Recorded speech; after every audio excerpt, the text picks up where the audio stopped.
shape, turn it down to here, leave a shoulder so that the chuck will square up, and put the foot, the holding point here. And you do a lot of this with the ball gouge.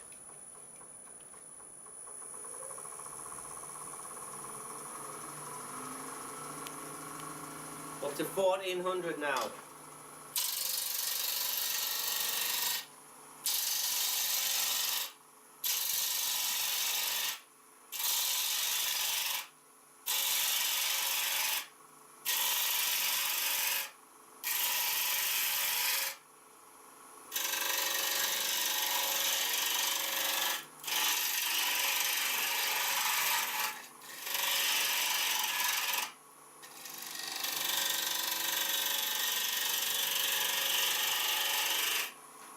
A little high in that section, just going to come back to here. I'm looking at the whole curve now. Whoa, kicked out from that split.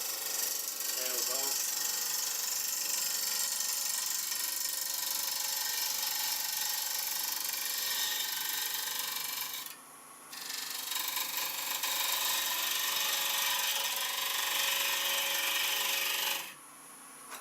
Let's take some of this away.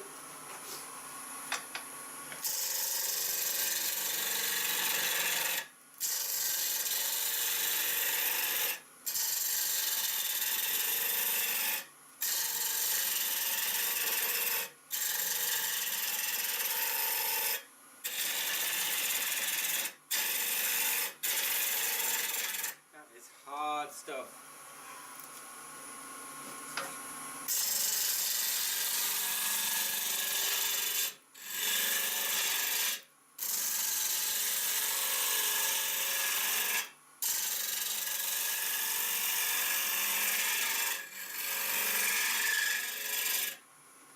Move the tool back closer, we're starting to get to where the foot's going to be.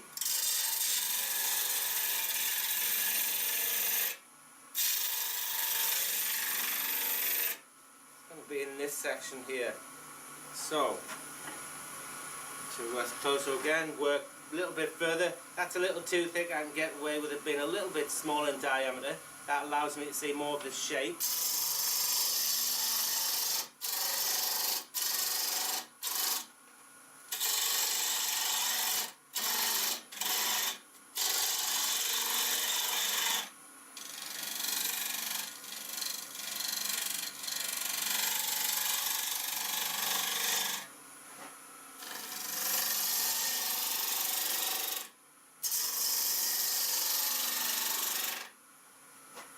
Have the foot right where that high spot is.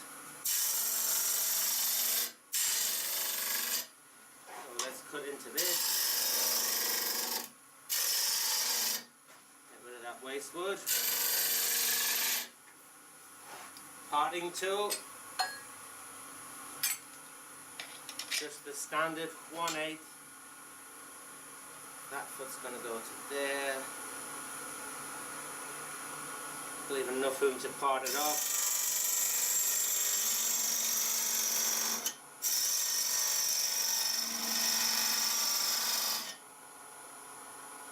Comes a little higher.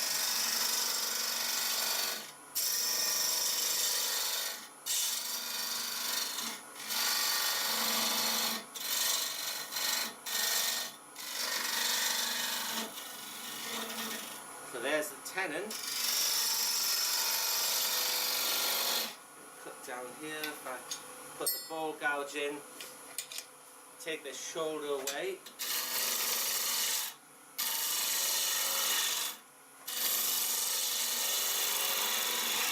You can see where I'm going to form the tenon there. This curve's going to come down to here.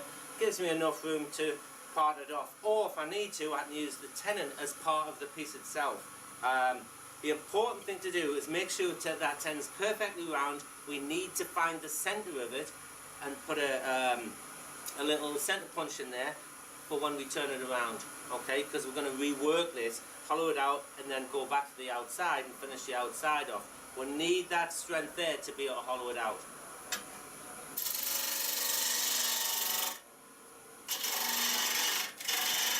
Just take this curve a little bit further in. Eye spot right there.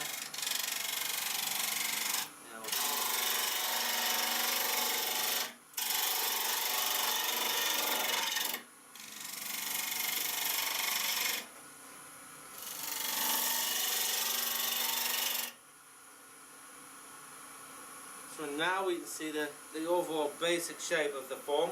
What I'm looking at is for the curve, it breaks a third and you want 2/3 down there. A third and 2/3. So the curve breaks right on the top third, comes down here 2/3. That looks proportionately excellent. So,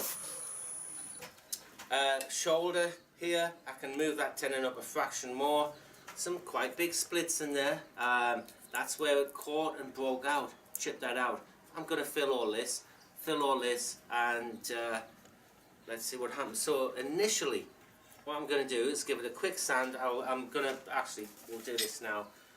Put the parting tool in. Leave this shoulder. You've got to leave that shoulder. What that does, that allows the chuck to square itself up. You've got a better chance of that hollow form running true. Cut your tenons accurately. I can't stress how important that is.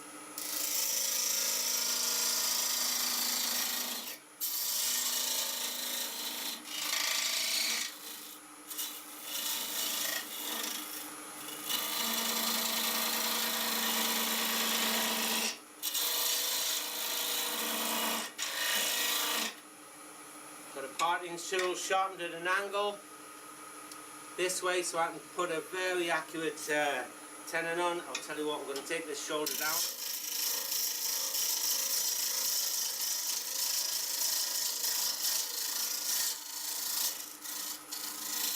Good shoulder for support. Then the parting tool sharpened at an angle. Let me get a light on this. There we go. That'll put my dovetail on. Give me an accurate grip, better chance of things running true. Okay, that's good, good, good. We'll take this down a little further, that little bit there, there'll be less to do later on. Just a little cut. That was the blunt one, you can feel it.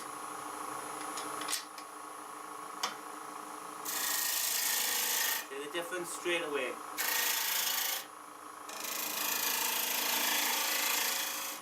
Right, so switch that off and let's have a look. That should be really pretty. What I'm going to do is add some I'm going to put alcohol. Here we are. Let's spray this and see what the grain's like.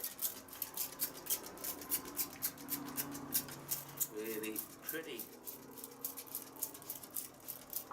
Really pretty. It's nice the way it wraps around that bark, comes around here. Then we go into all the heartwood. Gorgeous. Yes, that's all going to glue up and seal with the powders, so we shall be okay.